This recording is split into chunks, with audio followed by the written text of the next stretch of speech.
Hi, Victor. So here's the very first swing tonight. And you see this one started out to the right, but they really weren't as strong as you normally hit them. And then this first one from the face-on angle looks kind of funny there relative to your balance.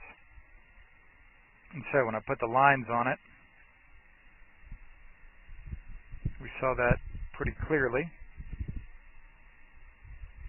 And again, all we have to do is look back to any of your previous swings.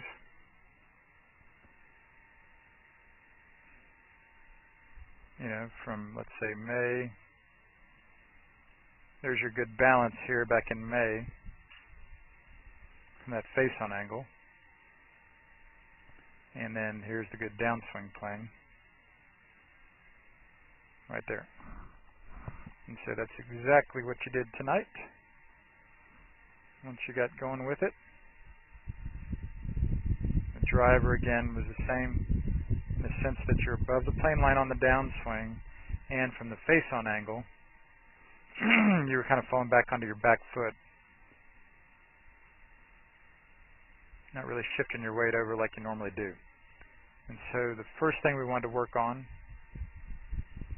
was the weight shift to get you feeling more normal there, and that looks perfect.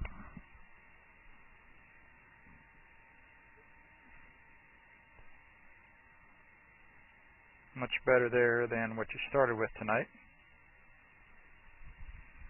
where you leaned back like that. So that warrants the new blue lines for sure.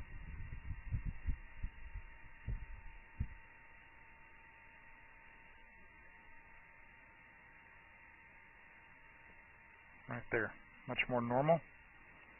And then you had several shots getting used to that, and that was very good. And then the setup got better here where you got farther away from it, stood farther away from the ball, your hands got higher away from your legs, and so now you're more back in the circle at impact during the swing, and you didn't have to pull away from it so much during your swing. And we still weren't working on the plane line yet, but after you got used to several shots doing that, the weight shift was better, and you were hitting it from that better setup where your hands were higher.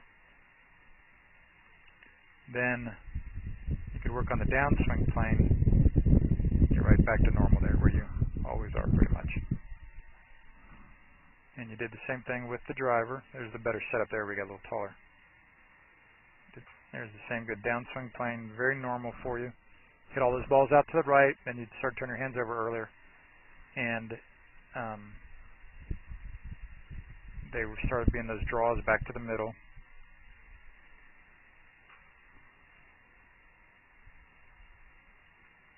And then you were doing the same thing with the driver. Much improved there. That's what you want with the driver, instead of the old gold over there where you started tonight. And even at full speed, you can kind of tell how this looks kind of funny over there starting out tonight.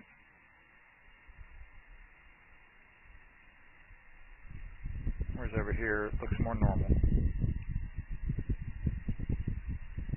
Even at full speed now, you can see how it's coming down the line nicely. Much stronger. And the ball flights reflected all those good things.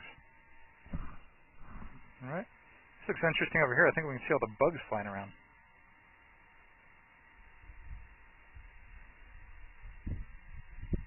There's the tee. I thought we saw a bunch of bugs flying around too. There's one.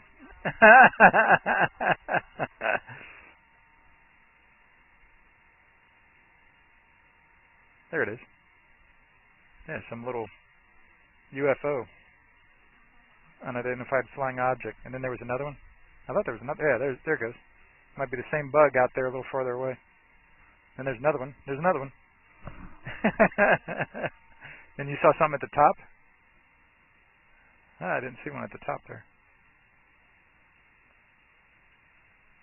Yep. And the tee flew back toward the camera a little bit. Alright, man. That'll make sense. Alright, so we'll stop there for tonight.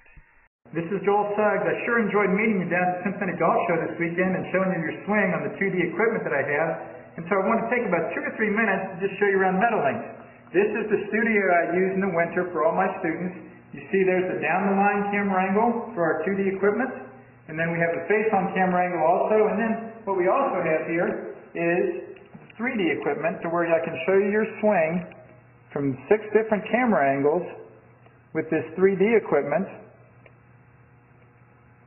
And we can get your swing from down to the 1/120th of a second in terms of exactly what your hips, shoulders, and hands are doing in the swing. And then also, I have the most realistic hitting curve I've ever seen from puttersedge.com. So when you hit your full shots, it feels as realistic as possible. And then I have 3 different green speeds for you to practice your putting. 9.5 on the step meter, 10.5 on the step meter, and 12.5 on the step meter. That's benefited my students tremendously. And then also I have a lot of learning aids like this Smart Stick. You can see the rest of those learning aids over here in my bag that we can work on to help you learn the certain fields in your golf swing that you and I both want.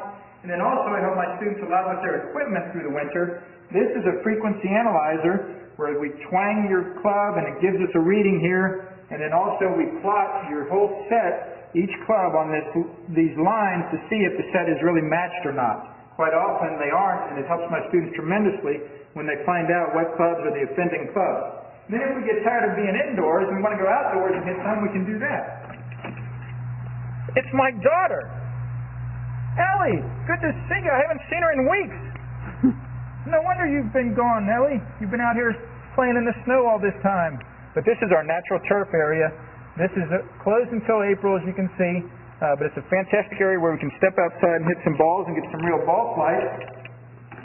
Or, if we get pretty satisfied that things are looking better on the video here, we're kind of cooped up inside and want to go outside, we can step on out and hit balls and see real ball flight for about 5 or 10 or 15 minutes, however long you and I can stand the cold, out into the air, and we see them land at these different flags. I have a yardage book for this driving range. It's the first one I've ever seen in my life where we know exactly what it is with the front, back, and middle of each green. And again, the covered area here is heated, so we stay out there for about 5, 10, 15 minutes, like I said. It enables us to see some ball flight, and then we get satisfied that things are looking the way we want, and we come back inside, take off our coat, and look again at the video equipment to see how your swing's looking, to make sure that you understand it. And then notice too, my exercise ball up top here, and then also, so I help my students a lot with their fitness through the winter, and then I will help you also with your sports psychology, with your golf psychology from the golfpsych.com people down in Texas. That's helped my students tremendously a lot over the years too. So again, I sure enjoyed meeting you down at the Cincinnati Golf Show this weekend. I look forward to seeing you again out here this summer at Meadowlinks, or even right now in the winter. I have a lot of people that work on their games with me right through the winter. Check out more information about the things I do to help you at joelsuggs.com. Take care.